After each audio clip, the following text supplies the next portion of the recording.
नमस्कार साथियों, जय हिंद जय भारत। स्वागत है आप सभी का ऑल एग्जाम प्लेस पे। मैं हूं रोहित खन्ना। दोस्तों, आज से हम एफएलटी स्टार्ट कर रहे हैं। यहाँ फुल लेंथ टेस्ट यहाँ पर मैं आपके साथ स्टार्ट करने वाला हूं, जो कि पार्ट में आपको यहाँ पर यूट्यूब पे देखने को मिलेगी। इसी के साथ साथ दोस्तों, कोई भी अपडेट चाहिए तो चैनल को सब्सक्राइब जरूर कर लीजिएगा ऑल एग्जाम प्लेस पर। अगर आप सपोर्ट कर सकते हैं तो हमें सपोर्ट कर सकते हैं मेंबरशिप ज्वाइन करके। कोई भी डाउट लगता है एग्जाम रिगार्डिंग तो आप मुझे व्हाट्सअप कर सकते हैं, इंस्टाग्राम पे पूछ सकते हैं, फेसबुक पे पूछ सकते हैं, और जो क्लास की पीडीएफ है वो आपको टेलीग्राम ग्रुप पे जो है मिल जाएगी। इसी के साथ साथ दोस्तों, अगर और अच्छे से तैयारी करना है तो पेपर 1 का कंप्लीट बैच आपको मिल जाएगा, जिसमें बाइलिंगुअल क्लासेस हैं, लाइव रिकॉर्डेड दोनों मिल जाएंगी, साथ में नोट्स जिसे आप प्रिंट करवा सकते हैं A4 साइज में। साथ में 5000 एमसीक्यू सीरीज आपको यहाँ पर अभी मुफ्त मिल रही है, और अंतिम प्रहार बैच जो है आपका इसके साथ अभी फ्री मिल रहा है, और वो भी 1 ईयर की वैलिडिटी के साथ में। तो बिल्कुल, अगर आप एमपीपीएससी के सभी एग्जाम्स की तैयारी करना चाहते हैं तो ये बैच आपके लिए बेस्ट होने वाला है। इसके अलावा दोस्तों, केवल अंतिम प्रहार बैच लेना चाहते हैं जिसमें हमने ओल्ड अंतिम प्रहार बैच भी इंक्लूड करके दे रखा है, साथ में अभी इसमें 5000 एमसीक्यू टेस्ट सीरीज भी जो है फ्री मिल रही है, तो ये भी आपको फ्री मिल जाएगी। बिल्कुल इसे ज्वाइन कर लें, अभी आपके पास समय है एग्जाम में। अच्छे से अगर प्रहार बैच कर लेते हैं तो 35 से 40 क्वेश्चन आपके कहीं नहीं जाने वाले, मैं 100% दावे के साथ कह सकता हूं। इसके पहले भी आप प्रहार बैच का रिजल्ट देख सकते हैं, 2022 वाला, 2024 वाला। तो बहुत ही फायदा आपको इस बैच से मिलने वाला है। इसी के साथ साथ पेपर 2 की तैयारी करना चाहते हैं वो भी अवेलेबल है। पेपर 2 की भी कुछ सब्जेक्ट्स की टेस्ट सीरीज जो है हमारे यहाँ अवेलेबल है। चलिए तो शुरुआत करते हैं दोस्तों आज की इस क्लास की।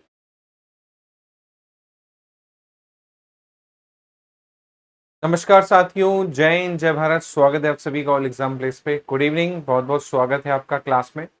चलिए तो एक और एफएलटी यहाँ पर मैं लेके आ गया हूँ आपके लिए। जी हाँ, एफएलटी 2 है। इसके पहले एक एफएलटी हम डिस्कस कर चुके हैं, full length test. Second FLT ये आपकी होने वाली है। बहुत ही महत्वपूर्ण क्वेश्चंस आपको होने वाले हैं। जितने भी मैं आपको एफएलटी करवाने वाला हूँ सबको कम से कम 2 से 3 बार आप करें, और यही आपको डायरेक्ट एग्जाम में रिपीटेड देखने को मिलेंगे। तो बिल्कुल इनको बहुत अच्छे से करना है। साथ में जो एफएलटी से जुड़े क्वेश्चंस है, उससे जुड़े जो फैक्ट्स है उनको भी करिए, क्योंकि कई बार क्या होता है वो फैक्ट से भी क्वेश्चन बना के आपको एग्जाम में दे सकता है। तो चलिए शुरुआत करते हैं, और आंसर सभी को देने हैं। और रूल आपको याद ही होगा कि भाई आखिरी में आपके मार्क्स भी जोड़ने हैं आपको, कि आपके कितने क्वेश्चन सही हो रहे हैं, है ना। तो पॉजिटिव नेगेटिव मार्किंग है, तो उस हिसाब से जो है आपको आपको करना है, ठीक है। तो बिल्कुल आपको ध्यान रखना है कि अगर कोई भी ऐसा कोई डाउट लगता है तो बिल्कुल आप कर लीजिएगा, ठीक है। चलिए तो स्टार्ट करते हैं।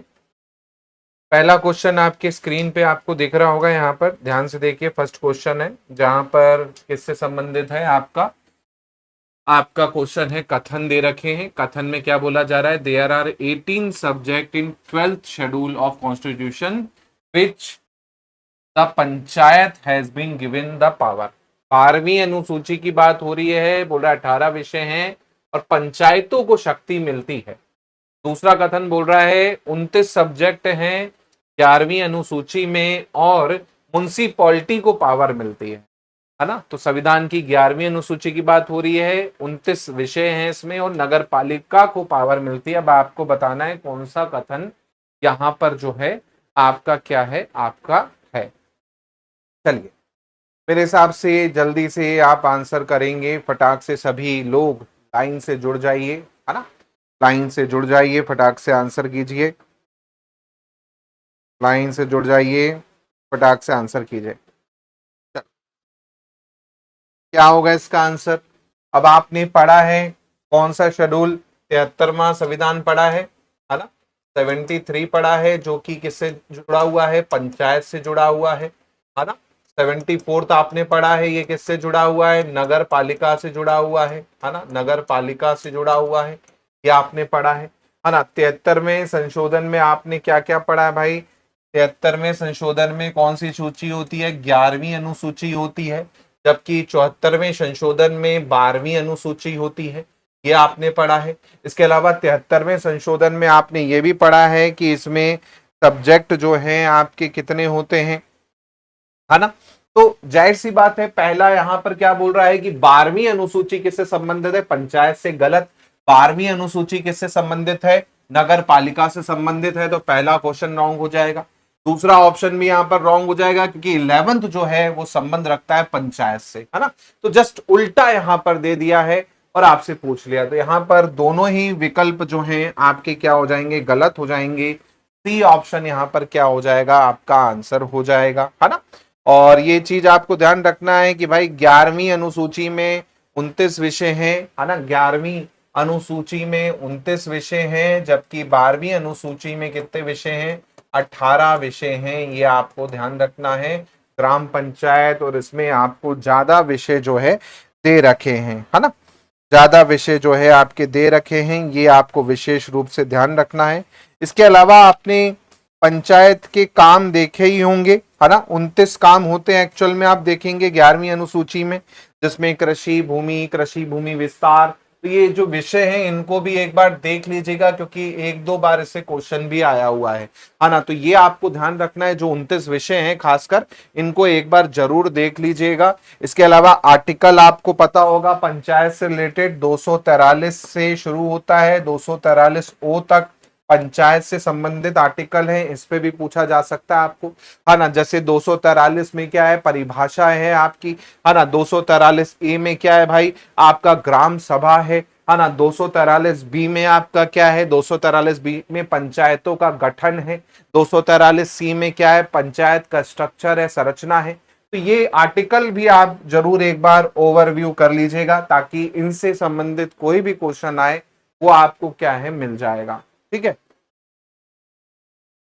चलिए अगला क्वेश्चन देखते हैं। Madhya Pradesh state schedule caste commission किस एक्ट के अंतर्गत बनी? जी हाँ, मध्य प्रदेश की जो राज्य अनुसूचित जाति आयोग है, ये किस अधिनियम के तहत जो है आपकी बनी है, ये आपको बताना है। अब आपने क्या है? अलग अलग संस्था पढ़ी है ना। कौन सी संस्था है भाई? ये अनुसूचित जाति, एससी शेड्यूल कास्ट वाली कमीशन है। अब ये आपका किस उसके अंतर्गत बनी है, ये आपको बताना है ना। चलो जल्दी से आंसर करो भाई। अनुसूचित जाति आयोग, है ना। तो भाई अनुसूचित जाति आयोग ये मैंने आपको पढ़ाया है ना। 1995 का क्या है भाई? आपका वो है ना। तो 25 धारा 1995 के अंतर्गत जो है आपकी बनी है ये आपको ध्यान रखना है। इसका गठन की बात करें तो 29 जून 1995, है ना। 29 जून 1995 को इसका गठन किया गया था, ये आपको याद रखना है, ठीक है। गठन इस दिन हुआ था, ठीक है। इसके अलावा और क्या पूछा जा सकता है इसमें, है ना। तो इसमें आपको एक तो डेट पूछी जा सकती है, तो 29 जून 1995 को गठन किया गया था अनुसूचित जाति आयोग का। साथ में हेडक्वार्टर कहां पर है? हेडक्वार्टर आपको पूछ सकता है, तो भोपाल में हेडक्वार्टर है, याद रखिएगा। इसके अलावा जो इसके मेंबर होते हैं उनका टेन्यूअर पूछ सकता है, 3 वर्ष का कार्यकाल होता है ना, ये याद रखिएगा। और कौन आपका अपॉइंट करता है? तो भाई आपका मुख्यमंत्री आप देखेंगे जो है अपॉइंट करता है। ये आपको पूछा जा सकता है, मतलब जो भी सरके हैं आपकी शर्तें होती हैं वो सब राज्य सरकार जो है आपका करती है ना। तो इसमें आपको और क्या पूछ लेगा? आपको यहाँ पर ज्यादा से ज्यादा पूछ सकता है कि भाई इसमें कितने वो होते हैं, तो 3 अशासकीय सदस्य होते हैं, जिसमें एक आपका क्या होता है? अध्यक्ष होता है। तो 3 मेंबर होते हैं इसमें, है ना। 3 मेंबर होते हैं, ये आपको पता होना चाहिए। चलिए, और अभी शायद करंट में इसमें जहां तक मुझे याद आ रहा है, करंट में एससी के चेयरमैन भी बनाए गए हैं, एमपीएससी चेयरमैन। हाँ, एमपीएससी कमीशन के चेयरमैन भी बनाए गए हैं अभी शायद लेटेस्ट में। तो मे भी आपको पूछ ले, क्योंकि अभी पिछले महीने ही शायद मई के आसपास में बनाए गए हैं, है ना।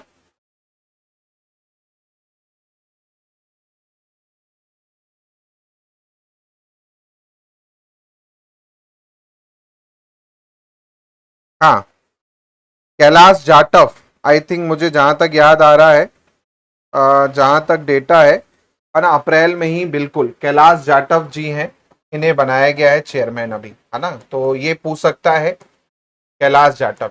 ठीक है, ये आपको याद रखना है, एससी के चेयरमैन जो है। ठीक है, कैलाश जाटव एसटी के चेयरमैन है, मैं पूरा ही लिख देता हूं आपको। एससी के आपके कौन हो गए, कैलाश जाटव हो गए, ये याद रखिएगा आप। ठीक है, इसी प्रकार आपका एसटी के हैं आपके रामलाल रौतल, रामलाल रामलाल रोतेल करके हैं एसटी के। वुमन के हैं यहाँ पर, महिला के चेयरमैन बनी हैं रेखा यादव, रेखा यादव महिला की चेयरमैन बनी है। और चाइल्ड की बनी है, चाइल्ड कमीशन की है, चाइल्ड कमीशन की बनी है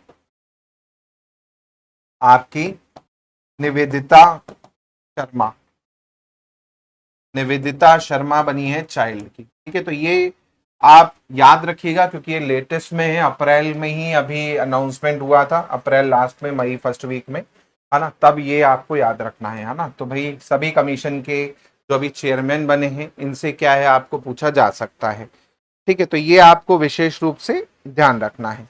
चलो आगे बढ़ते हैं अगले क्वेश्चन में, जो कि आपसे पूछा जा रहा है पैसा एक्ट से संबंधित।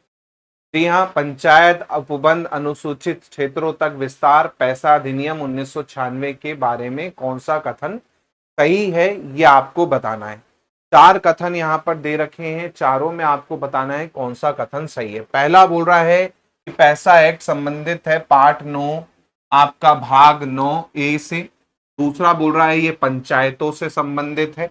तीसरा बोल रहा है इसमें local self government scheduled area में प्रस्तावित किया गया है। चौथा बोल रहा है कि role of Gram Sabha as primary unit of self governments.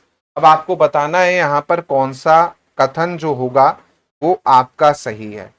तो यहाँ पर आप देखेंगे पैसा एक्ट के बारे में, तो भाई जो आपका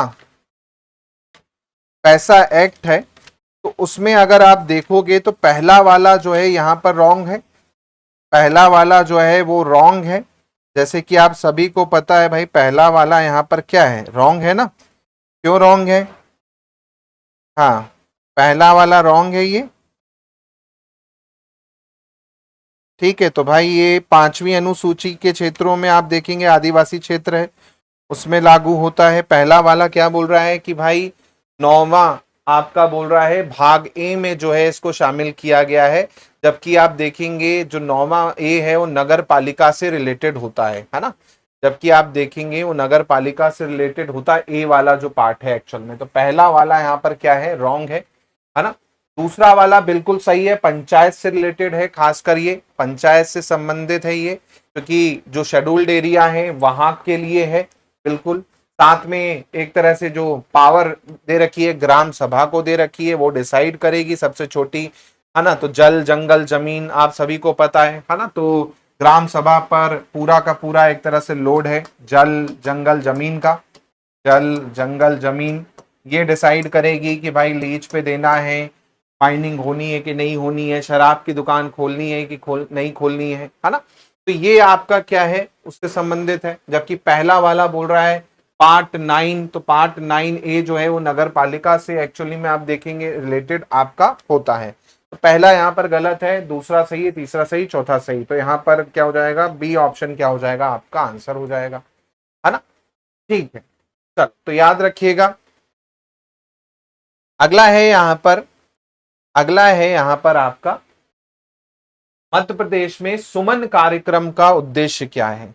सुमन कार्यक्रम का उद्देश्य क्या है मध्य प्रदेश में। तो सुमन एक्चुअली में क्या है, सुरक्षित मातृत्व आश्वासन, है ना। सुमन का फुल फॉर्म है सुरक्षित सुरक्षित सुरक्षित मातृत्व मातृत्व आश्वासन आश्वासन, है ना। तो ये नाम में ही है आपका सुरक्षित मातृत्व आश्वासन, है ना, जिसमें जाहिर सी बात है महिला से रिलेटेड है ना। महिला से किससे रिलेटेड है, पहला बोल रहा है डिजिटल रिकॉर्ड, तो गलत है भाई, नाम में ही है आपका सुमन एक्चुअली में। फिर है हाई प्रेगनेंसी, बिल्कुल बी ऑप्शन यहाँ पर क्या सही है, यहाँ पर सही है। तो इसमें क्या है आपका जो माता मृत्यु दर है ना, माता मृत्यु दर, मदर है ना, MMR जिसे हम कह रहे हैं शॉर्ट फॉर्म में, माता मृत्यु दर, इस पर साथ में IMR, है ना, इन्फेंट मृत्यु दर, है ना, IMR मतलब इन्फेंट मृत्यु दर, शिशु मृत्यु दर, इनको जीरो करने का प्रयास किया गया है कि भाई कई प्रेगनेंसी में आप देखेंगे माता जो है आपकी मर जाती है जन्म देते हुए, या फिर बच्चा मर जाता है, तो उसको लेके यहाँ पर ये चलाया गया है। और 100% गवर्नमेंट हॉस्पिटल में यहाँ पर फ्री सुविधा जो है आपकी दी गई है। जो हाई रिस्क गर्भवती महिला होंगी, है ना, उनको 6 महीने पहले से, है ना, 6 महीने पहले से, प्रेगनेंसी के 6 महीने से ही बकायदा उनको क्या है, एक तरह से उनकी देखरेख की जाएगी, पूरा उनका मॉनिटरिंग की जाएगी, है ना। तो एक तरह से मदर मॉर्टलिटी रेट और इन्फेंट मॉर्टलिटी रेट जो है उससे संबंधित है ना। तो यहाँ पर हाई रिस्क प्रेग्नेंट वुमेन और चिल्ड्रन से रिलेटेड है ये।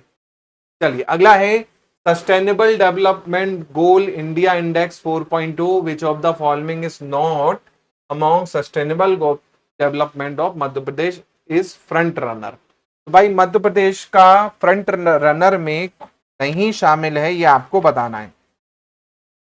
फ्रंट रनर में मध्य प्रदेश का कौन सा वाला नहीं शामिल है, ये आपको बताना है, कौन सा लक्ष्य। चलिए अब देखिए, सस्टेनेबल डेवलपमेंट गोल आप इकोनॉमी में पढ़ोगे वैसे, है ना, इकोनॉमी में सस्टेनेबल डेवलपमेंट गोल जो है आप पढ़ोगे अच्छे से, बिल्कुल डिटेल में। तो अभी घबराना नहीं है, जिन्होंने नहीं पढ़ी इकोनॉमी, और जिन्होंने पढ़ा है तो उनके लिए तो भाई कोई दिक्कत नहीं, लेकिन इकोनॉमी आप डिटेल में पढ़ोगे तो वहां पर सस्टेनेबल डेवलपमेंट गोल जो है ये आप जरूर पढ़ोगे। और इसमें आपको, आप देखोगे सस्टेनेबल डेवलपमेंट गोल में तो आपका अलग अलग कैटेगरी होती है। जैसे एस्पिरेंट है, स्कोर 50 से कम है तो एस्पिरेंट होगा, है ना। आपका 50 से 64 स्कोर है तो वो क्या होगा, परफॉर्मर होगा, है ना। ऐसे ही आपका फ्रंट रनर होगा 65 से 99 के स्कोर पर, है ना। तो ये आपका मध्य प्रदेश की जो स्थिति है ना उसमें अलग अलग दे रखा है, अलग अलग गोल पे, क्योंकि आप सभी को पता है सस्टेनेबल डेवलपमेंट गोल कितने हैं, 17 गोल हैं टोटल, है ना, 17 गोल हैं। और शुरुआत कब हुई, तो 2015 में इसकी शुरुआत हुई, 2030 तक इसका डेडलाइन है। इसके पहले मिलेनियम डेवलपमेंट गोल था, वो चल रहा था, है ना। इसमें अब 17 गोल हैं। 17 गोल में आप देखेंगे यहां पर पूछा क्या है कि भाई इनमें से कौन सी कैटेगरी में फ्रंट रनर नहीं है ना, फ्रंट रनर की कैटेगरी में कौन सा नहीं है ये पूछा गया है। तो फ्रंट रनर की कैटेगरी में जो गोल 6 है यहाँ पर, साफ पानी, है ना, साफ पानी स्वच्छता, अगर आप देखेंगे यहाँ पर तो यहाँ पर जो है ये आपका श्रेणी में नहीं है। बी ऑप्शन यहाँ पर आपका आई थिंक होना चाहिए, साफ पानी, है ना, ये आपका जो है बी ऑप्शन, ये फ्रंट श्रेणी में नहीं है सस्टेनेबल डेवलपमेंट गोल के अनुसार, है ना। सस्टेनेबल डेवलपमेंट गोल के अनुसार फ्रंट रनर की श्रेणी में नहीं है, ये एक बार आपसे पूछा गया है। ठीक है, तो ये थोड़ा सा आप ध्यान रखिएगा, क्योंकि हर साल यहाँ पर क्या है आपको देखने को मिलते हैं सस्टेनेबल डेवलपमेंट, जो कि नीति आयोग जो है आपका निकालता है, या आपको पूछा जा सकता है ना, नीति आयोग जो है आपका निकालता है, पूछा जा सकता है। अब जैसे गरीबी की बात करें तो गरीबी जो है फ्रंट रनर की कैटेगरी में है आपका, है ना, गरीबी जो है फ्रंट रनर की कैटेगरी में है आपका। इसी प्रकार आप देखेंगे दूसरा ऑप्शन है यहाँ पर आपका डिसेंट वर्क गोल नंबर 8, जो कि है आपका परफॉर्मर की कैटेगरी में है मध्य प्रदेश, है ना। ऐसे ही आप देखेंगे यहाँ पर लक्ष्य जो आपका 15 है, लक्ष्य 15 है भूमि और जीवन, इसमें आप देखेंगे तो फ्रंट रनर की कैटेगरी में है, लक्ष्य 15 में भूमि और जीवन में, है ना। तो 6 में जो है यहाँ पर आपका नहीं है, क्या आपको ध्यान रखना है। 6 में अगर आप देखेंगे तो जो ताजा डेटा कहते हैं 2023-24 का इंडेक्स के हिसाब से अगर आप देखोगे तो 6 नंबर जो है आई थिंक वो आपका कम है स्कोर यहाँ पर, परफॉर्मर की कैटेगरी में एक्चुअली है ना, परफॉर्मर की कैटेगरी में है ये, क्लीन वाटर वाला परफॉर्मर की कैटेगरी में। चल अगला क्वेश्चन है, ये देखो, अब देखो ये क्वेश्चन आप देखोगे यहां पर अच्छा क्वेश्चन है ये, और ये थोड़ा सा टफ लगेगा बच्चों को। ऐसे ही क्वेश्चन देखोगे ना पेपर में सेट करके दे देता है वो, मतलब मान के चलो 50 में से 1-2 क्वेश्चन ऐसे होंगे जो किसी को नहीं आएंगे, जो रियलिटी बता रहा हूं मैं आपको, है ना। 50 में से 1-2 क्वेश्चन ऐसे होंगे आउट ऑफ बॉक्स क्वेश्चन, ये वो क्वेश्चन क्या बोल रहा है, मध्य प्रदेश के राज्यपाल जो कि मंगू भाई पटेल है वर्तमान में भी, उनको पदभार ग्रहण कब करवाया गया था और उस समय मुख्य न्यायाधीश कौन थे, ये पूछा गया है। तो जाहिर सी बात है, हम राज्यपाल पढ़ते हैं, प्रेजेंट मुख्य न्यायाधीश पढ़ते हैं, हम ये नहीं पढ़ते कि किस राज्यपाल को किसने आपका वो करवाया। तो ये question out of box question कहते हैं इसको, जहां पर आप देख पा रहे हो, क्योंकि मेरे हिसाब से बहुत ही कम, ना के बराबर बच्चे होंगे जो इसका आंसर दे पाएंगे, क्योंकि उसके लिए आपको पूरा किसका, सीजीआई का टेन्योर याद होना चाहिए, है ना। चीफ जस्टिस जो है हमारे एमपी के, पूरा, उसके साथ साथ सेम डेट पर कौन आपका राज्यपाल रहा, कब से राज्यपाल रहे, वो आपको याद होना चाहिए, तब आप इसका आंसर दे पाते हो, है ना। तो बाकी इसका सही आंसर है 8 जुलाई 2021, 8 जुलाई 2021 श्री मोहम्मद रफीक, जी हाँ। अब देखो यहां पर तुक्के नहीं लगेंगे, है ना, यहां पर तुक्के जो है आपके नहीं लगेंगे, ये चीज ध्यान रखिएगा। हर जगह तुक्के काम नहीं करते। मोहम्मद रफीक आप देखेंगे, है ना, और ये आपको ध्यान रखना है, उस टाइम पर मुख्य न्यायाधीश थे मोहम्मद रफीक, पूछा जा सकता है। चलो, chief justice of Madhya Pradesh कौन है वर्तमान में चीफ जस्टिस मध्य प्रदेश के?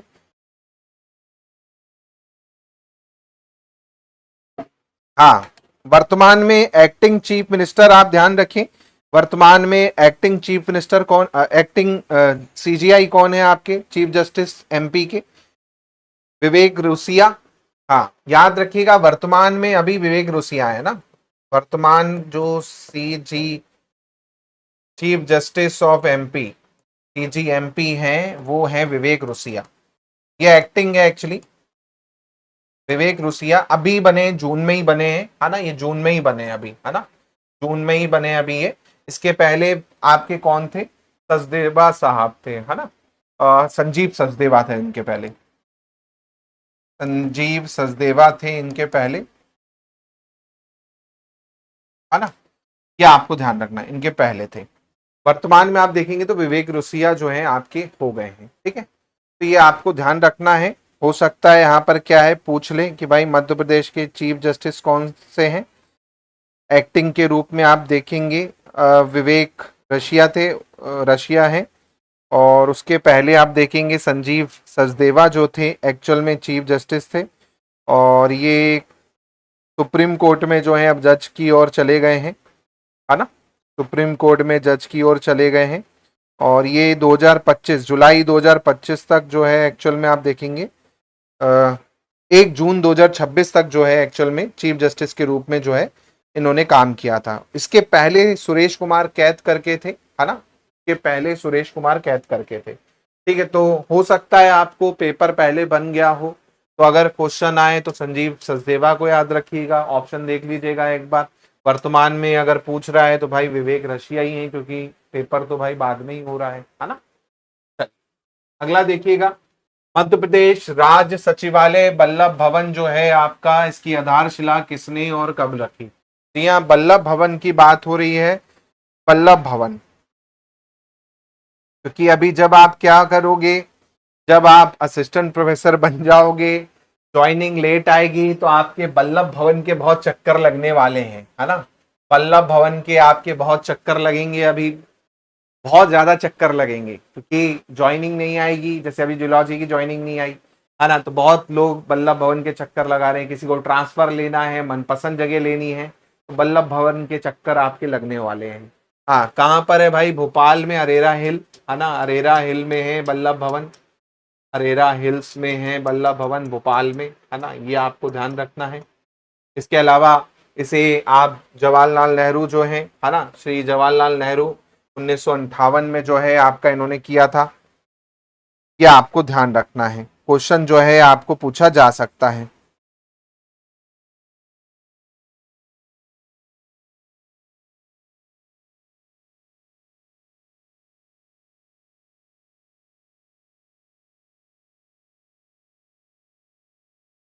चलिए, क्लियर?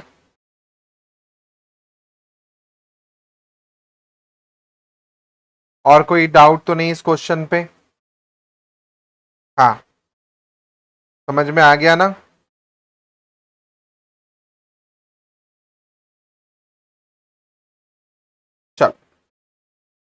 अगले क्वेश्चन पे चलते हैं, याद रखिएगा वल्लभ भवन के बारे में। नेक्स्ट क्वेश्चन है आपका 2023-24 में Madhya Pradesh per capita income as percent of national average on current price. अब देखो करेंट प्राइस के इंडिया का नेशनल लेवल के कंपैरिजन में पूछा जा रहा है कितने प्रतिशत है आपका ये था, है ना, कितने प्रतिशत के आसपास आपका पर कैपिटा इनकम जो है आपकी थी, ये यहाँ पर पूछा जा रहा है। इकोनॉमिक सर्वे आपने पढ़ा होगा। अब यहाँ पर 23-24 का इकोनॉमिक सर्वे उसने पूछा है, हो सकता है आपको 24-25 का पूछ ले, हो सकता है आपको 25-26 का पूछ ले, है ना, कुछ कह नहीं सकते। कई बार क्या होता है वो पुराना आंकड़ा भी पूछ लेता है, कई बार वो नया आंकड़ा लेके आता है, तो कुछ कह नहीं सकते यहाँ पर कि भाई कौन सा आंकड़ा जो है वो आपसे पूछेगा। हाँ, क्या क्या डेटा पढ़ा था आपने, बताइए, पढ़ा इसके बारे में, पर कैपिटा इनकम, है ना। बाकी ये याद रखो आप 77.4 के आसपास है आपका, है ना, 77.4 के आसपास है राष्ट्रीय। उसमें आप देखेंगे जो मध्य प्रदेश की तुलना जब करेंगे तो, है ना, 77.4 के आसपास में आपको यहाँ पर क्या है देखने को मिलेगा, है ना। लेटेस्ट में मैंने आपको डेटा पढ़ाया है, अगर आपने अच्छे से पढ़ा हो कल की क्लास में, कल की क्लास में आपने पढ़ा हो इकोनॉमी, तो इकोनॉमी में मैंने आपको पर कैपिटा इनकम जो है पढ़ाई थी, जिसमें मैंने दोनों की आपको बताई है पर कैपिटा इनकम। हाँ, कौन से मूल पे बोला है इसने, चालू मूल पे बोला है, करंट प्राइस पे बोला है ना। हाँ, करंट प्राइस पर इसने पर कैपिटा इनकम पूछी है।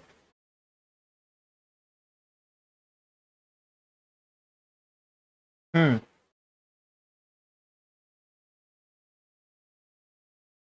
करंट प्राइस पे पूछी है इन्होंने।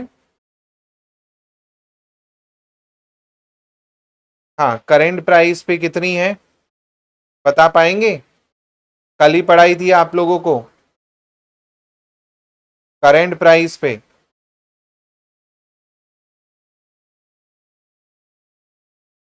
करंट प्राइस पे कितनी है, हाँ,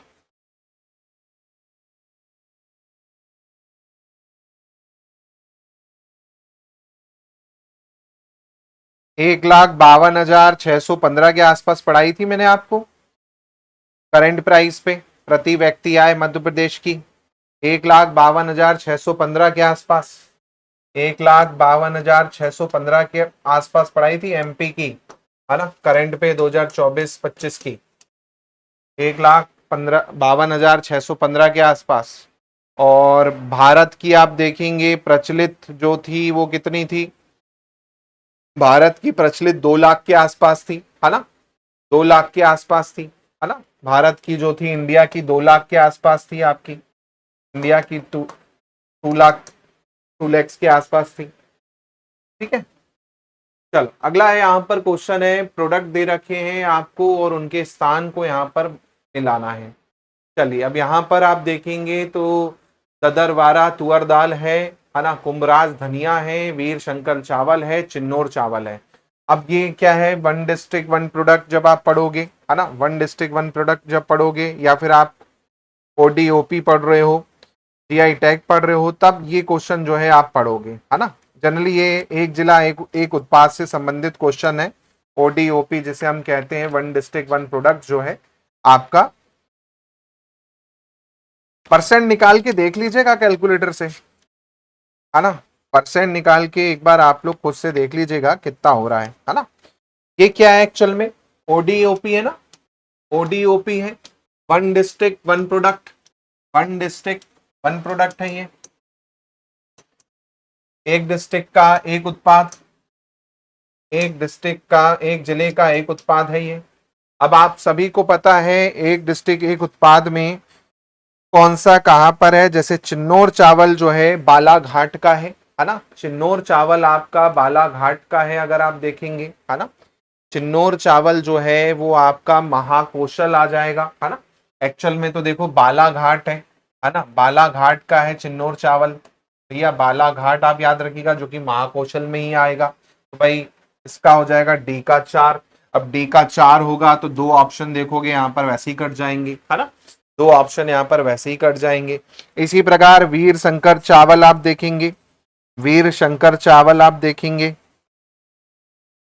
वीर शंकर चावल करके है, हाँ वीर शंकर चावल करके है।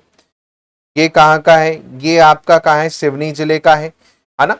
और इसे आप देखेंगे काली मूछ, जो चावल आपने पढ़ा होगा उसी वैरायटी का आप देखेंगे ये है। ठीक है, धनिया कहाँ का है, धनिया गुना का फेमस है ना। धनिया जो है गुना का है धनिया, कुम्भराज धनिया जो है गुना का है, ये आप याद रखिएगा। वीर शंकर चावल जो है ये आपका कहाँ का है, सिवनी का है ना। दाल जो है आपकी नरसिंहपुर की है, तुअर दाल, है ना। अलग अलग जगह पर अलग अलग है। जैसे इंदौर की अगर बात करें, इंदौर की अगर बात करें तो भाई इंदौर का क्या फेमस है, शुगर फ्री आलू फेमस है इंदौर का, है ना। इंदौर का जैसे भाई हमारे शुगर फ्री आलू फेमस है, शुगर फ्री आलू, इंदौर का शुगर फ्री आलू फेमस है ना। ऐसे ही आपका मैंने कहा निमाड़ का निवाड़ी का, निवाड़ी का क्या फेमस है, अदरक फेमस है, अदरक फेमस है ना निवाड़ी का। ऐसी ही पूरी लिस्ट है, पूरी लिस्ट है, एक बस नहीं है, पूरी लिस्ट है। जैसे उज्जैन का आपने बटिक प्रिंट पढ़ा होगा, ये आया भी हुआ है क्वेश्चन में। उज्जैन का बटिक प्रिंट, बटिक प्रिंट जो है आपका उज्जैन का फेमस है, वन डिस्ट्रिक्ट वन प्रोडक्ट में। अब यहाँ पर जो आए हुए हैं वो मैं आपको बता रहा हूं, है ना। जो एग्जाम में डायरेक्ट पूछा गया है वो मैं आपको बता रहा हूं यहाँ पर। ठीक है, ऐसे ही जीरा शंकर चावल, है ना, जीरा शंकर चावल याद रखिएगा आपका। इसके अलावा आपका सीताफल सिवनी का फेमस है, बुरहानपुर का केला फेमस है, छतरपुर का लकड़ी फर्नीचर फेमस है ना। मंदसौर का लहसुन फेमस है ना। मंदसौर का क्या है, लहसुन फेमस है। लहसुन पूछ लेगा तो भाई मंदसौर का याद रखिएगा, लहसुन मंदसौर का फेमस है। ये अभी जो आपका इकोनॉमी में होंगे, दो चीज हम यहाँ पर पढ़ेंगे इकोनॉमी में।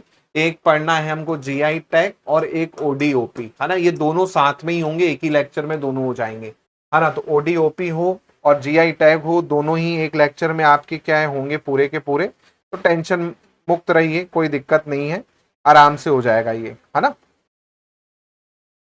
चलिए अगले क्वेश्चन पे बढ़े।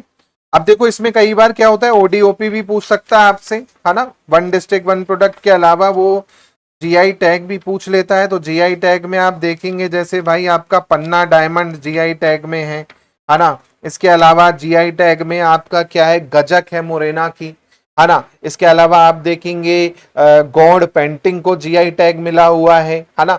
आपका ढिंडोरी का जो आयरन क्राफ्ट है उसको मिला हुआ है ना। इसके अलावा चिन्नौर चावल जो यहाँ पर लिखा है इसे जीआई टैग भी मिला हुआ है ना। जीआई टैग भी मिला हुआ है चिन्नौर चावल को बकायदा, है ना। ये आपको ध्यान रखना है।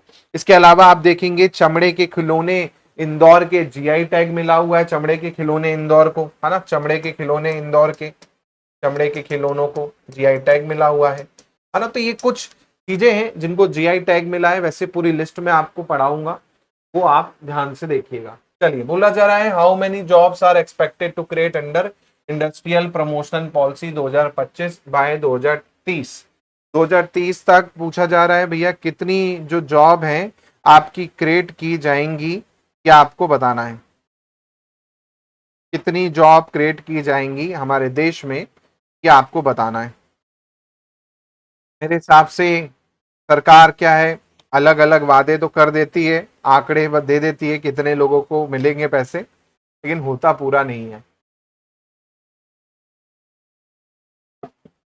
चलिए तो यहाँ पर औद्योगिक प्रोत्साहन नीति में जो कहा गया है इंडस्ट्रियल प्रमोशनल पॉलिसी है, मैन्युफैक्चरिंग को मेन हब बनाना है और 2 मिलियन जो है यहाँ पर कहा गया है, 20 लाख जो है यहाँ पर आपका रोजगार की बात की गई है 2030 तक, है ना। 20 लाख रोजगार की जो है बात की गई है 2030 तक, बस ये आप यहाँ पर याद रखिएगा 20 lakhs।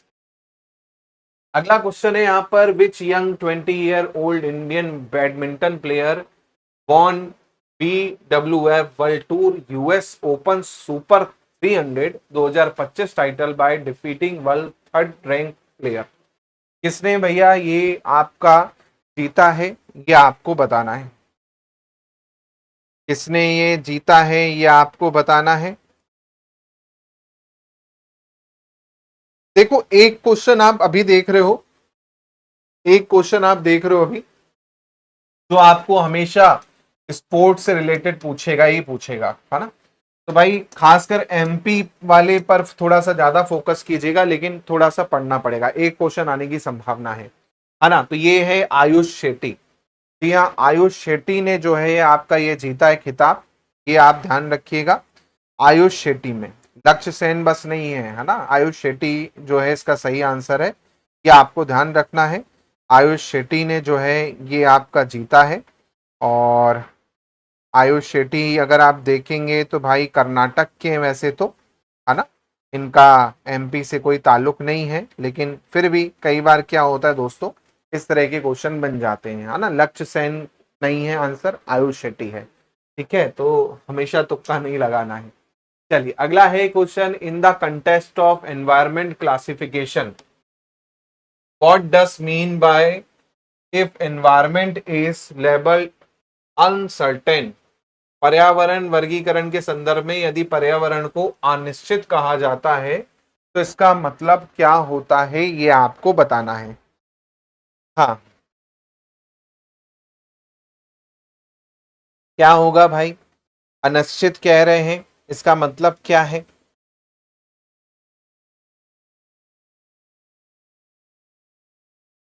चलिए पहला बोल रहा है it is always particularly observable और नॉट डिटर्मिनिस्टिक, ये हमेशा आंशिक रूप से अवलोकनीय या गैर निर्धारित होता है। फिर एजेंट हमेशा परिणामों की पूर्ण भविष्यवाणी कर सकता है। फिर सभी परिणामों का सम्मान प्रक्रियाएं दी जाती हैं। फिर बोल रहा है प्रत्येक क्रिया के लिए केवल एक संबंधित परिणाम होता है। तो यहाँ पर आप देखेंगे आपका एनवायरनमेंट की बात हो रही है, तो एक्चुअल में आप देखेंगे ये मैनेजमेंट एआई डिसीजन थ्योरी के तहत की एनवायरनमेंट की बात कर रहा है। तो भाई एनवायरनमेंट जो होता है ना वो हमेशा अनसर्टेन होता है ना। अनसर्टेन का होता है मतलब कि निर्णय लेने वाला जो होता है ना, के पास जानकारी नहीं होती, क्योंकि जैसे जीवन आपका सर्टेन है वैसे ही यहाँ पर जो अनिश्चित कहा गया है, जिसमें आपके पास निर्धारित करने वाली चीजें ना हो, आंशिक रूप से अवलोकीय या गैर निर्धारित चीज हो, उसे आप असर्टेन यहाँ पर कहते हो, है ना। और पार्शली असर्टेन तो यहाँ पर नहीं कहा जा सकता, क्योंकि पार्शली में एक तरह से कह रहे हो कि भाई आपको पता है ना। पार्शली का मतलब क्या है कि कुछ पता है, लेकिन अनसर्टेन बोल रहा है ना, अनिश्चित। तो अनिश्चित मतलब जिसके बारे में आपको कुछ नहीं पता हो, जिसको आप डिसाइड नहीं कर सकते, वो यहाँ पर पूछा जा रहा है। दोस्तों ऐसे ही शानदार कंटेंट से आप पढ़ना चाहते हैं तो बिल्कुल आप पेपर वन का कंप्लीट बैच मिल ले सकते हैं, जहां पर आपको पीडीएफ नोट्स प्रिंट करवाने लायक 5000 एमसीक्यू सीरीज सब कुछ मिल जाएगा। और ऐसे ही केवल एमसीक्यू सीरीज चाहिए तो अंतिम प्रहार बैच ज्वाइन कर लीजिए, जहां पर 2 प्रहार बैच जिसमें अभी फ्री मिल रहे हैं ओल्ड वाले, वो भी इसमें इंक्लूड है, प्लस टेस्ट सीरीज भी आपकी इसमें इंक्लूड है। 100% शोर शॉर्ट क्वेश्चन जो आपके एग्जाम में आपको देखने को मिलने वाले हैं, बिल्कुल यहां पर आपको मिल जाएंगे, तो बिल्कुल जरूर इसे ज्वाइन करें। चलिए बहुत ही फेवरेट क्वेश्चन है एमपीपीएससी का, और काफी बार अलग अलग एग्जाम्स में आपको देखने को मिला है। जी हाँ, WWW फुल फॉर्म भी पूछ लिया है कई बार तो उसने, वर्ल्ड वाइड वेब, याद रखिएगा वर्ल्ड वाइड वेब का आविष्कार किसने किया, तो नाम आपको याद रखना है टिम बर्नर ली। जी हाँ, टिम बर्नर ली ने इसका आविष्कार किया। साथ में प्रोटोकॉल HTTP याद रखना है, हाइपर टेक्स्ट ट्रांसफर प्रोटोकॉल जो कि आपसे पूछा जा सकता है ना, ये आपको ध्यान रखना है। इसके अलावा आपको ये भी पता होना चाहिए कि भाई कब किया था, तो 1989 1989 के आसपास में आप देखेंगे किया था। इसके अलावा बिल गेट्स की बात करें तो बिल गेट्स कौन है भाई, माइक्रोसॉफ्ट के फाउंडर हैं, है ना। माइक्रोसॉफ्ट जो विंडो आप लैपटॉप में आपका चलाते हैं, माइक्रोसॉफ्ट के द्वारा बनाया गया है। स्टीव जॉब कौन है, स्टीव जॉब एप्पल के फाउंडर हैं, है ना। एप्पल जो आईफोन चलाते हैं, है ना। लैरी पेज की बात करूं तो लैरी पेज कौन है, गूगल के फाउंडर हैं, है ना। गूगल के फाउंडर हैं, याद रखिएगा। तो इनमें से हो सकता है फाउंडर ही आपको पूछ ले कि भाई माइक्रोसॉफ्ट के फाउंडर कौन है ना। तो ये भी थोड़ा सा आपको यहाँ पर ध्यान रखना है। चलिए अगला है गदली डांस जो है किस ट्राइब का है ये आपको बताना है। गादली डांस या गदली डांस जो है किस ट्राइब का है ये आपको बताना है। चलिए, अब देखिए कई बार क्या होता है, बहुत सारे डांस हैं, सब डांस याद रख पाना पॉसिबल नहीं है इंसान के लिए खासकर, क्योंकि जाहिर सी बात है इतना पॉसिबल ही नहीं है कि हम याद कर पाए, बट फिर भी आया है तो हमको तो करना ही पड़ेगा, है ना। गदली या गादुली, है ना, इसे गदली या गादुली के नाम से भी जाना जाता है ना, इसे गादुली भी कहते हैं, है ना, गादुली नृत्य या फिर गदली नृत्य के नाम से भी जाना जाता है। ये जो है ना आपका मैन किसका है, तो ये आपका कोरकू ट्राइब का है ना, कोरकू जनजाति का है, ये याद रखिएगा। शादी के समय पर आप देखेंगे नृत्य किया जाता है, शादी के समय पर आप देखेंगे नृत्य जो है आपका किया जाता है गादुली नृत्य या फिर इसको हम कहते हैं कदली नृत्य। तो भाई ये आपको याद रखना है। इसमें आप देखेंगे तो चिटकोला वाद्य यंत्र का जो है आपका यूज किया जाता है ना, चिटकोला वाद्य यंत्र का यूज किया जाता है, चिटकोला वाद्य यंत्र का। अब देखो, जैसे कि मैंने बताया ना कि कुछ क्वेश्चन ऐसे होते हैं जो आउट ऑफ बॉक्स हो सकते हैं। मैंने आपको इतना डेप्थ में पढ़ाया है सब डांसेस के बारे में, चाहे वो थापटी हो, कर्मा हो, दोआ हो, गरबी हो, रीना नृत्य हो, रीजा हो, सबके बारे में पढ़ाया, हुल्की हो, परधुनी हो, सबके बारे में पढ़ाया है ना। तो एक आध क्वेश्चन हो सकता है आउट ऑफ बॉक्स इस तरह से आपको दे दे, या फिर उसका दूसरा नाम भी कई बार पूछ ले। जैसे कल मैंने आपको बताया था डंडा नाच वाला, है ना, तो डंडा नाच का ददार डांस लिखा था उसने, तो उसका दूसरा नाम है डंडा नाच का ददार डांस, है ना, तो ये आपको ध्यान रखना है। चलिए अगला है, मझगांव डॉक शिपयार्ड लिमिटेड द्वारा निर्मित कौन सा स्टेल्थ फ्रिगेट जहाज 1 जुलाई 2025 को भारतीय नौसेना को सौंपा गया। जी हाँ, स्टिल फ्राइट शिप जो है मझगांव डॉक के द्वारा बनाया गया था, कौन सा जहाज है सो सौंपा गया ये आपको बताना है। हाँ, एक्चुअली में आप देखेंगे ये क्या है, रडार से बचकर निकलने वाला युद्धपोत है एक्चुअली में ये जहाज, और इसका नाम है आईएनएस उदयगिरी, है ना, आईएनएस उदयगिरी करके इसका जहाज का नाम है, और आत्मनिर्भर भारत के अंतर्गत जो है पूछा गया है। अब देखो, कल के टेस्ट में भी एक क्वेश्चन डिफेंस से रिलेटेड था, आज भी एक क्वेश्चन डिफेंस से रिलेटेड है, एग्जाम में भी एक क्वेश्चन डिफेंस से रिलेटेड हो सकता है। तो भाई डिफेंस से रिलेटेड ये जो भी आपके हैं उसको एक बार थोड़ा सा जरूर पढ़ लीजिएगा करंट अफेयर में, है ना। डिफेंस के जो भी आपके आईएनएस या जो भी आपका आत्मनिर्भर भारत के अंतर्गत जो सरकार ने बनाए हैं उसको एक बार जरूर कर लीजिएगा, साथ में लिख लीजिएगा ये, है ना, भूलना नहीं, क्योंकि देखिए मैं टीचर हूं, मेरा जितना हो पाएगा मैं उतना आपको पढ़ाऊंगा, लेकिन खुद भी थोड़ा सा आपको एफर्ट डालना पड़ेगा, है ना। 10% आप खुद भी एफर्ट डालें, 90% तो मैं आपको दे ही रहा हूं, लेकिन कुछ चीज जो आपको करनी है वो मैं आपको बता रहा हूं कि एक डिफेंस रिलेटेड क्वेश्चन आ सकता है एग्जाम में, तो कोशिश करें कि साल 6 महीने या जितने भी डिफेंस के आपके वो हुए हैं तो एक बार जरूर देख लें। ज्यादा नहीं देखना, एक डिफेंस का देखना और एक स्पोर्ट्स का देखना है, दो चीज आपको देखने को बोल रहा हूं मैं, है ना। ये चीज खुद से थोड़ा सा आपको करना पड़ेगा। बाकी मैं तो आपको करंट अफेयर में कवर कराऊंगा, जब करंट अफेयर की एफएलटी करवाऊंगा वहां पे कवर करवाऊंगा मैन, लेकिन फिर भी थोड़ा सा एफर्ट आपको डालना है, क्योंकि ये ऐसे क्वेश्चन है सबसे नहीं बनेंगे, है ना, हर बच्चा नहीं बना पाएगा, इसलिए कह रहा हूं अगर आपको एक्स्ट्रा मार्क्स चाहिए थोड़ा सा एफर्ट डालना पड़ेगा। चलिए अगला क्वेश्चन है कि मंगल दिवस योजना जो है ये किस डिपार्टमेंट से संबंधित है। मंगल दिवस योजना, मंगल दिवस योजना जो है ये किस डिपार्टमेंट से संबंधित है ये आपको बताना है। अब देखो, मंगल दिवस एक्चुअली में क्या है, महीने में क्या है, 4 बार होते हैं ना, मंगलवार होता है, हाँ मंगलवार होते हैं 4, है ना, तो 4 मंगलवार को महीने में अलग अलग यहाँ पर क्या है आपका रस्में जो है आंगनबाड़ी में मनाई जाएंगी, है ना।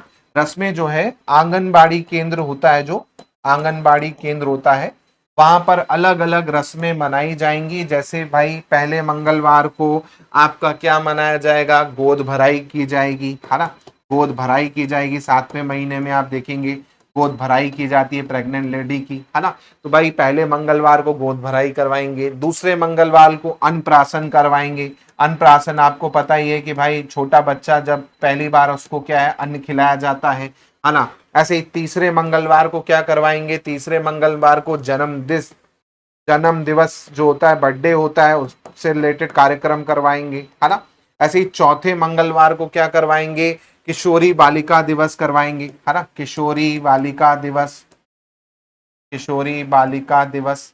अब जाहिर सी बात है यहाँ पर महिला आ गई, बच्चे आ गए, तो कौन सा डिपार्टमेंट होगा, महिला और आपका बाल विकास डिपार्टमेंट होगा, है ना। तो ये आपको ध्यान रखना है। 4 मंगलवार जिसमें चारों आपके हैं। ये जो योजना है कब शुरू की गई थी, तो 2007-2008 में मध्य गवर्नमेंट के द्वारा जो है ये आपकी शुरू की गई थी। ये आपको ध्यान रखना है। चलिए अगला क्वेश्चन है यहाँ पर, पद्मश्री पुरस्कार 2025 के प्राप्तकर्ता मध्य प्रदेश के डॉक्टर कौन है, क्या आपको पूछा जा रहा है। देखो भाई 2025 के जितने भी आपके वो हैं आपके, उसको आपको अच्छे से करना है। मैं फिर से कह रहा हूँ, पद्मश्री अवार्ड आपको अच्छे से करना है। हो सकता है यहाँ पर डायरेक्ट आपको एग्जाम में क्वेश्चन मिल जाए, तो विशेष रूप से इसको आपको करना ही करना है ना। पद्मा अवार्ड बिल्कुल अच्छे से कीजिएगा, भूलिएगा नहीं। क्वेश्चन आने की पूरे संभावना होंगी। लिख लीजिए करंट अफेयर के लिए डायरी में अपनी कि पद्मा अवार्ड पूरे करने हैं, है ना।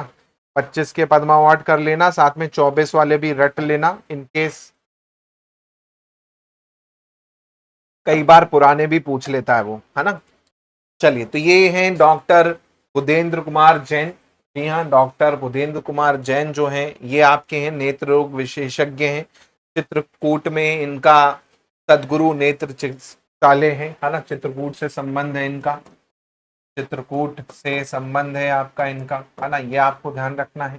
चित्रकूट से आपको याद आ रहा होगा क्या, भरत मिलाप याद आ रहा होगा, चित्रकूट से मंदाकिनी रिवर याद आ रही होगी, है ना। सीता कुंड, राम कुंड, लक्ष्मण कुंड आपको यहाँ पर देखने को मिल रहे होंगे चित्रकूट में। कहाँ पर है चित्रकूट, सतना के पास पे है, यूपी और एमपी बॉर्डर पे है चित्रकूट। ठीक है, ये आपको ध्यान रखना है। ठीक है, तो आंखों के ऑपरेशन के लिए आप देखेंगे ये जो है आपका वो है बिल्कुल जगदीश निर्माणी जो है, ये आपका कल हमने पढ़ा था, इन्हें निमाड़ी डिक्शनरी के लिए मिला है ना। निमाड़ी शब्दकोश के लिए मिला है ना। निमाड़ी शब्दकोश के लिए जोशीला साहब जो है ना। ये आपको ध्यान रखना है। शैली होलकर को आपका किसके लिए मिला है, ये भी मैंने आपको पढ़ाया है। शैली होलकर को माहेश्वर साड़ी जो है आपका उद्योग था ना, माहेश्वरी साड़ी उद्योग में इन्होंने फिर से पुनरुत्थान किया है साड़ी उद्योग का, है ना, उसके लिए आपको मिला है। ये आपको ध्यान रखना है। ठीक है, ये आपको पूछा जा सकता है। ठीक है, बाकी मैंने इसमें आपको करवाया था जहां तक मुझे याद है, बट फिर भी एक बार आप खुद से भी थोड़ा सा जरूर देखें पढ़ना। चलिए अगला है, नेशनल गेम्स 2025 में उत्तराखंड में हुआ, पलक शर्मा जो कि गोल्ड मेडल जीती हैं, ये किस खेल से संबंध रखती हैं, है ना। पलक शर्मा जो है किस खेल से संबंध रखती हैं, ये पूछा जा रहा है यहाँ पर। पलक शर्मा जो है किस खेल से संबंध रखती हैं, ये पूछा जा रहा है आपको।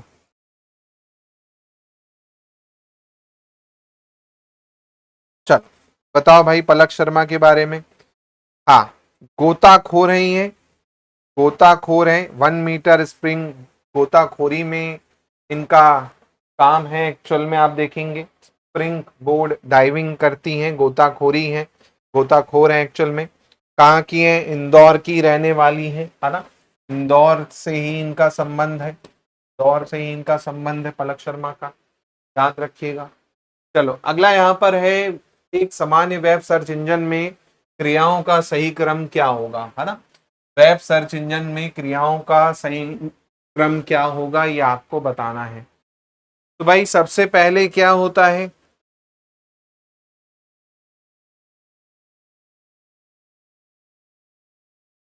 हाँ सबसे पहले क्या होता है भाई, सबसे पहले क्रॉलिंग होगी, है ना।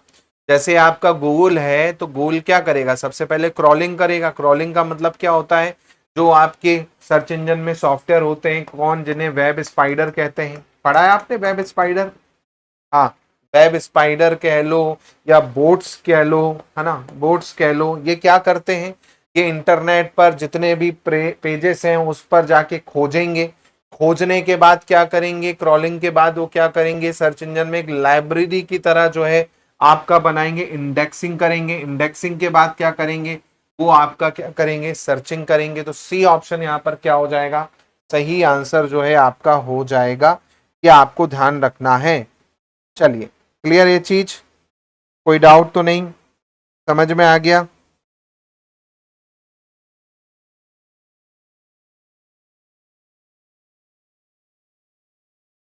चलो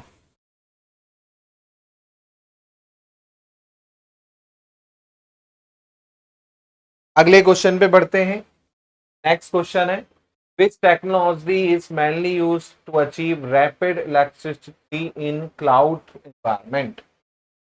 इनमें से कौन सी तकनीक जो है आपका तीव्र लोचनशीलता प्राप्त करती है क्लाउड एनवायरमेंट में, यह आपको बताना है, ये आपको बताना है। चलिए बताइए भाई, कौन सी होगी। ऑप्शन में यहां पर आपका क्या क्या दे रखा है, मैनुअल हस्तक्षेप दे रखा है ना, फिर है आपका ऑटोमेशन, ऑटोमेशन एंड ऑर्केस्ट्रेशन दे रखा है, फिर है आपका स्थैतिक संसाधन एंड आवंटन दे रखा है ना। क्या हो जाएगा इसका आंसर, बताइए। बी, रैपिड इलेक्ट्रिसिटी की बात हो रही है यहां पर, एक्चुअल में आप देखेंगे रैपिड इलेक्ट्रिसिटी क्या होती है, क्लाउड कंप्यूटिंग में जब आप क्या है किसी वेबसाइट या ऐप पर ट्रैफिक बढ़ जाता है ना, तो सिस्टम को बिना क्रैश हुए खुद जो होता है कंप्यूटर सर्वर स्टोरेज अपनी बढ़ा लेता है या कम कर लेता है, तो इसे रैपिड इलेक्ट्रिसिटी कहते हैं, है ना। और इस प्रक्रिया को आप देखेंगे मैनुअल रूप से तो पॉसिबल ही नहीं है कि आप कर पाओगे, है ना, मैनुअल रूप से तो पॉसिबल ही नहीं है कि आप कर पाओगे रैपिड इलेक्ट्रिसिटी। ये ऑटोमेशन एंड आपका आर्केस्ट्रेशन जो है यहाँ पर सही होना चाहिए, क्योंकि मैनुअल रूप से तो आप पॉसिबल ही नहीं है यहाँ पर कर पाओगे, क्योंकि एकदम से ट्रैफिक बढ़ रहा है तो मैनुअल कैसे करोगे, है ना। इसलिए यहाँ पर क्या है, ऑटोमेशन और आर्केस्ट्रेशन जो है यहाँ पर आपका सही होना चाहिए, है ना। और बी ऑप्शन यहाँ पर सही होना चाहिए मेरे हिसाब से, ठीक है। चल अगला यहाँ पर है, मलाज खंड तांबा क्षेत्र जो है वो कहाँ पर है आपको बताना है। तो आपने खनिज पढ़े मध्य प्रदेश के, मध्य प्रदेश के खनिज में आपने एक बड़ा जगह का नाम पढ़ा है जो कि है आपकी क्या, बालाघाट, है ना। बालाघाट में आपका क्या है, आपको पूरा का पूरा मिनरल जो है देखने को मिलेगा, ये आपको ध्यान रखना है। मोस्टली मिनरल आपके बालाघाट में ही है ना। ज्यादातर मिनरल्स आप देखेंगे, पूरे के पूरे मिनरल्स जो हैं वो पूरे के पूरे आपको बालाघाट में ही मिलेंगे, है ना। मल्लजखंड एरिया आप देखेंगे, मैग्नीज, है ना, मैग्नीज आप देखेंगे बालाघाट में मिलेगा, बक्साइड आपको बालाघाट में मिलेगा, हर चीज आप देखेंगे मोस्टली आपकी बालाघाट में जो है, कॉपर और देखेंगे, तांबा आप देखेंगे बालाघाट में मिलेगा, है ना। तो बालाघाट के लिए आप देखेंगे फेमस है, मलाज खंड एरिया जो है खासकर आपका तांबा के लिए। इसमें भी आप देखेंगे तो मलाज खंड हो गया, है ना, दो तीन नाम और लिख लीजिए, मलाज खंड हो गया, शीतल पानी करके एक एरिया है ना, शीतल पानी एरिया, ये भी तांबा के लिए फेमस है। ऐसे ही आपका गिदरी, गिदरी करके एरिया है, ये भी आपका इसके लिए फेमस है। ऐसे ही आपका धोरली जट्टा करके है, धोरली जट्टा करके है, ये भी आपका इसी के लिए फेमस है। ऐसे ही एक और है आपका गड़ी डोंगरी करके, है ना, गड़ी डोंगरी करके, ये भी आपका क्या है, कॉपर के लिए ही फेमस एरिया है बालाघाट के। तो कुछ नाम जो है आपको ध्यान रखना है जिसपे क्वेश्चन आपको पूछे जा सकते हैं। इसके अलावा तांबा नगरी कहा जाता है ना बालाघाट को, तांबा नगरी कहा जाता है बालाघाट को, तांबा नगरी, ये आपको ध्यान रखना है। हाँ, रही बात रीवा की, तो भाई रीवा में आप देखेंगे तो भाई आपको दूसरी चीजें मिल जाएंगी, है ना। रीवा में आप देखेंगे तो आपको और कुछ मिल जाएगा। हाँ ठीक है, तो ये आपको ध्यान रखना है। रीवा में आप देखेंगे बक्साइड आपको मिलता है काफी साला, है ना, ये आपको ध्यान रखना है। चल, तो ये आपको पूछा जा सकता है, क्वेश्चन आपको आ सकता है।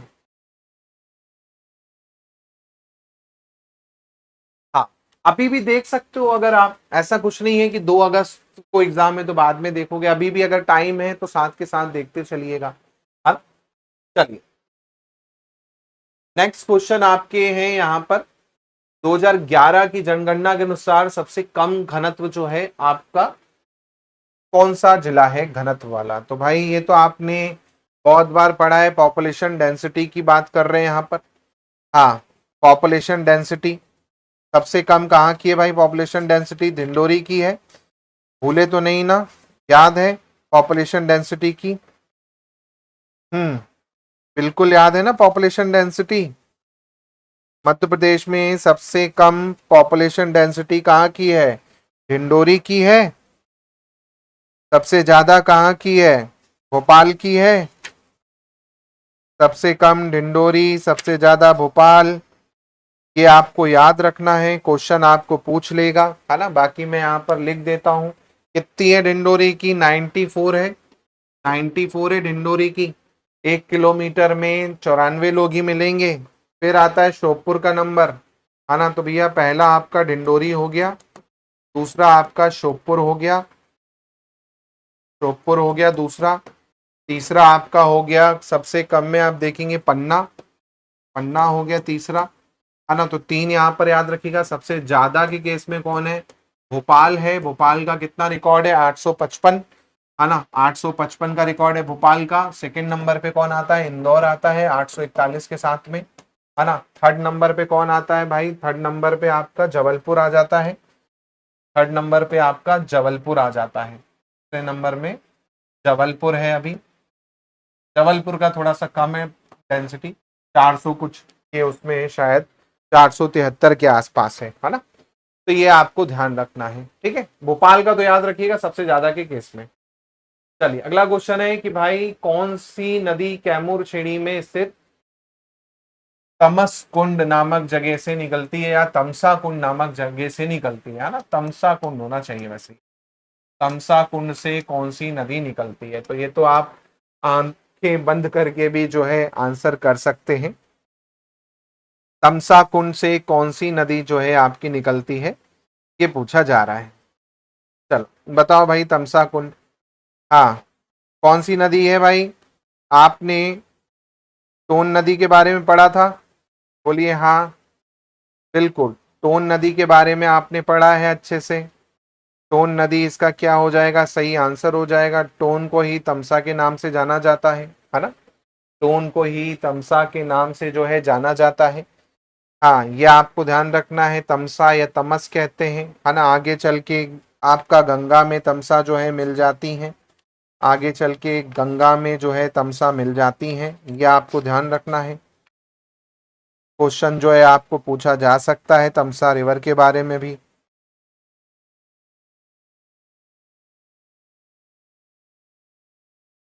ठीक है, तो ये आपको विशेष रूप से ध्यान रखना है। और क्या क्या ऑप्शन है यहाँ पर भाई? ताप्ती है, तो ताप्ती तो आपको पता है कहाँ से निकली है? बताइए ताप्ती कहाँ से निकली है, जल्दी से कमेंट करें सब, क्योंकि मुझे क्या है, आपको रिवाइज करवाना है ना। तो भाई बिल्कुल याद रखें। हाँ, कहाँ से उद्गम है भाई? टोन्स का उद्गम ही बता दो, कहाँ से है? मैयर से निकली है टोन्स। मैयर का झुलेरी करके जगह है ना। झुलेरी करके से आप देखेंगे उद्गम है। कहाँ पे जाके मिलेगी? गंगा में जाके मिल जाती है, प्रयाग में, है ना। प्रयाग में गंगा में जाके मिल जाती है। ये आप ध्यान रखिएगा, क्वेश्चन आपको पूछ सकता है ना। प्रयागराज में गंगा में जाके मिल जाएगी। और कौन सी रिवर है यहाँ पर? ताप्ती है, सोन है। सोन का तो आपको पता ही है, सोन कहाँ से निकलती है? अमरकंटक से निकलती है। अमरकंटक से निकलती है भाई सोन। कहाँ पर जाके मिलती है? गंगा में मिलती है अभी, है ना। गंगा में कहाँ पर मिलेगी? दानापुर करके जगह है ना, आरा के पास में, बिहार, है ना। आरा में जाके मिलेगी, दानापुर में। ऐसी ही आपका केन नदी आपने पढ़ी है दोस्तों। केन नदी का कहाँ से उद्गम है? कैमोर पर्वत, है ना, कटनी, कैमोर कटनी से निकलती है आपकी। कहाँ पर जाके मिलती है भाई? हाँ, चिल्ला गांव में क्या है ना। चिल्ला गांव में यमुना के पास में मिल जाती है। चिल्ला गांव, चिल्ला गांव करके यमुना के पास में मिल जाएगी। आपकी कौन, कैन, ये आपको याद रखना है। ठीक है, क्वेश्चन आपको आ सकता है। इसके अलावा आपका ताप्ती है, तो ताप्ती का भी तो आपको पता ही है।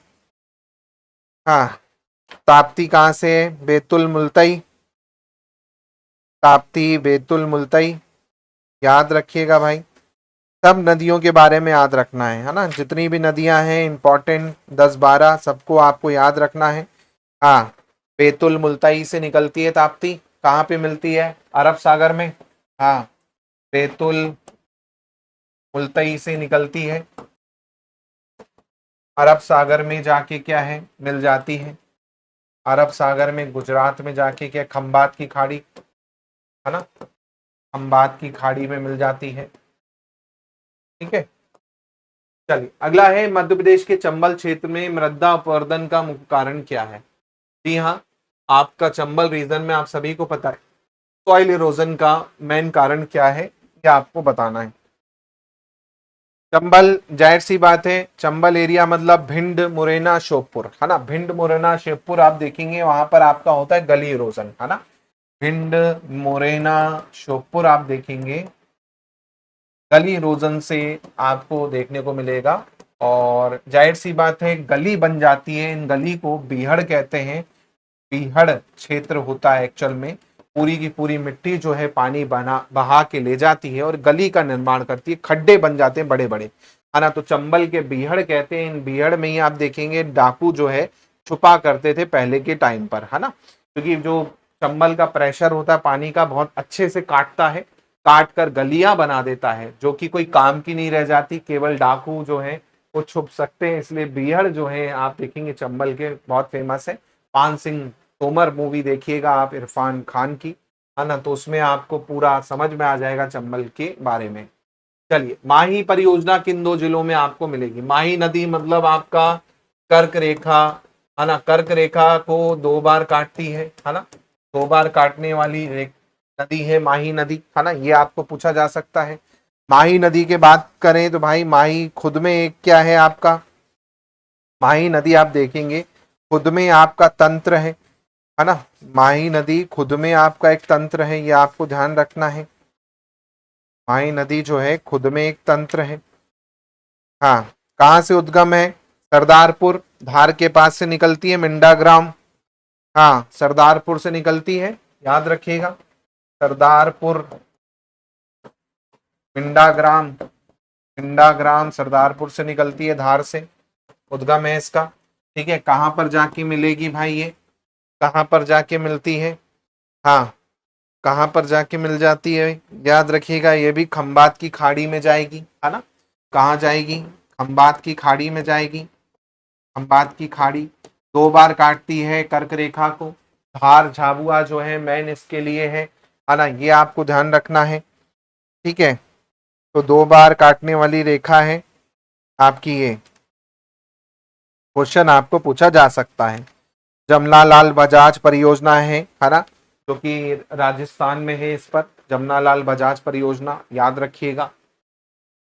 होपफुली दोस्तों ये क्लास आपको बहुत अच्छी लगी होगी, क्लास अच्छी लगी हो तो वीडियो को शेयर करें, लाइक करें, कमेंट करें, कमेंट में अपने आंसर जरूर लिखें, साथ में बताएं कितने क्वेश्चन आपके सही हुए। इसी के साथ साथ ऐसे ही और कंटेंट के लिए ऑल एग्जाम प्लेस को सब्सक्राइब जरूर कर लें। अगर आप सपोर्ट कर सकते हैं तो ज्वाइन करके हमें सपोर्ट भी कर सकते हैं।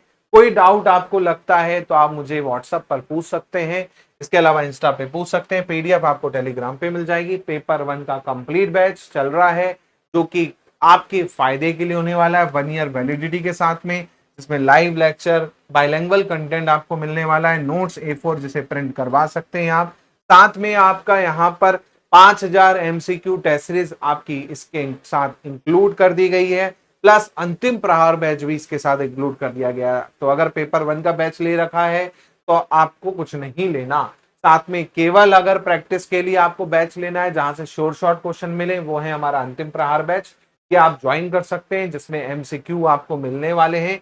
20 FLT में यहाँ पर आपको डिस्कस करवाता हूँ लाइव प्लस रिकॉर्डेड, साथ में ओल्ड प्रहार बैच भी इसमें इंक्लूड है, प्लस टेस्ट सीरीज भी यहाँ पर आपको मिल जाएगी। इसी के साथ साथ पेपर 2 भी आप लेना चाहें, पेपर 2 भी यहाँ पर आपको मिल जाएगा, साथ में आपका इंटरव्यू बैच लेना चाहें ये भी आपको मिल जाएगा। तो मिलता हूँ मैं आपसे अगली क्लास में। बहुत बहुत धन्यवाद। जय हिंद, जय भारत।